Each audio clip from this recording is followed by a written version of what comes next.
In 1987, I drove up from Sacramento to Humboldt County. I was on a mission. While wife Christine was in France visiting her family, I was to search out a potential rental retirement home. We'd met and married in 1963 near Eureka on Humboldt Bay, had good friends there and liked the cooler climate. A real estate agent showed me some possibilities, but I would leave the final decision up to Chris.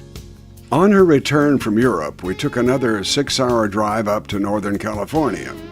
Just north of Eureka, our eye caught this condo on a half-acre. Chris said, "This is it." True condo style, the entire upper floor was devoted to a nice-sized living room dining area with kitchen. In spite of the 2 small bedrooms and bath downstairs, there was plenty of room for expansion, and the price was right. So we put a down payment on the place and returned to Sacramento. I to my production job at KCRA-TV and Christine to hers at Weinstock's. Expansion really started with this big garage in 1988. The upper part had a provision for a large master bedroom in the future. Our tenant was a builder and added a small bathroom and converted the 1-car garage into a room where we could camp out when we made our visits. In 1994, we decided to change that classic olive drab to this gray and white trim. We were still commuting from Sacramento and doing our expansion. The breezeway was open to the elements, and later that year we decided to enclose it with an atrium. We loaded up the Suburban with a prefabbed atrium and a lot of glass sliders. We were on a week's vacation, and the first weekend we poured the aggregate slab. The walls and ceiling of the atrium were made up of patio door sliders. Other details were from the prefab job I had created in Sacramento and brought in the Suburban. The job took a solid week, and we put the locks in on Friday. In 1995 it was time to build the laundry and kitchen. And first of all, of course, we had to have a slab poured, and then we hired a contractor to build the shell. There's Christine doing some work. But we decided we would take on the interior and most of the details ourselves. With great courage, we took on the windows, doors, and sheetrock. It was a lot of work for both of us.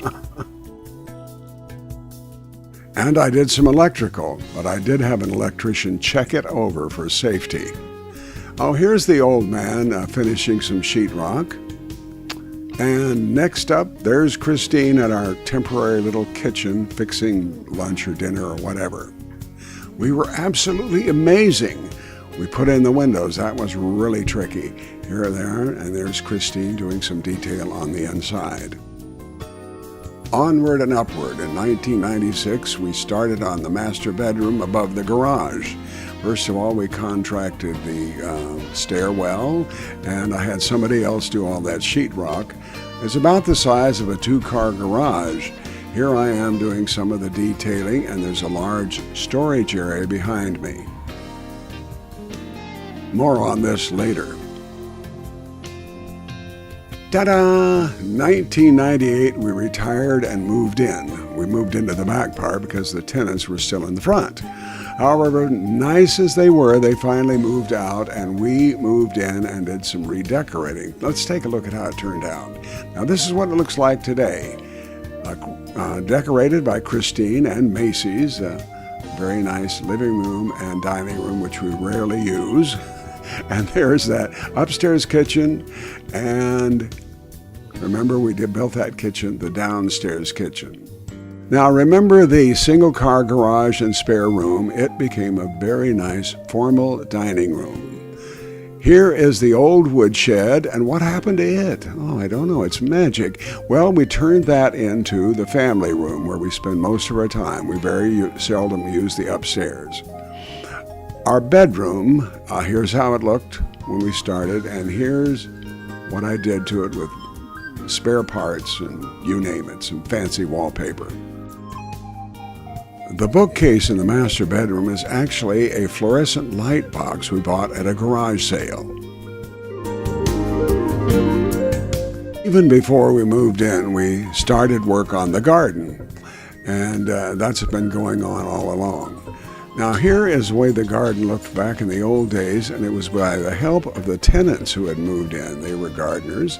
There's Christine working with one of our tenants. And then later on, Christine and I decided to design our own little jardin or garden. And there he is, working on the paths with gravel and such. Some of you have seen the video on Christine's garden, so we'll leave it at that. Now, because the weather, the house had to be painted quite often, and we got a little tired of that, so we hired the Sears Olympic Russian siding team to come up and add siding to the house, and they did a beautiful job, and we'd never have to paint it again. It just has to be washed down once in a while. They only spoke Russian except the boss. He spoke some English. And there's the back porch. Isn't it lovely?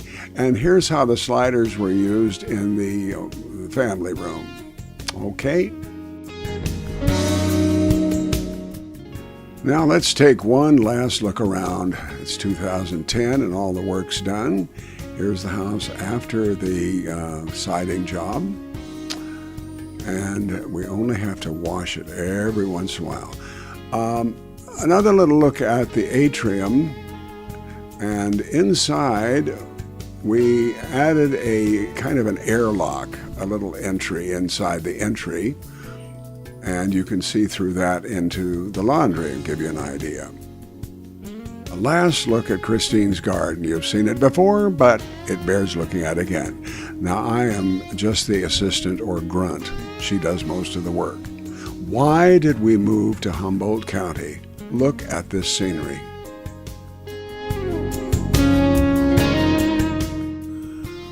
Lots of redwoods, a rugged coast, a beautiful place to live. And that's our story. Hope you enjoyed it. Thank you for watching.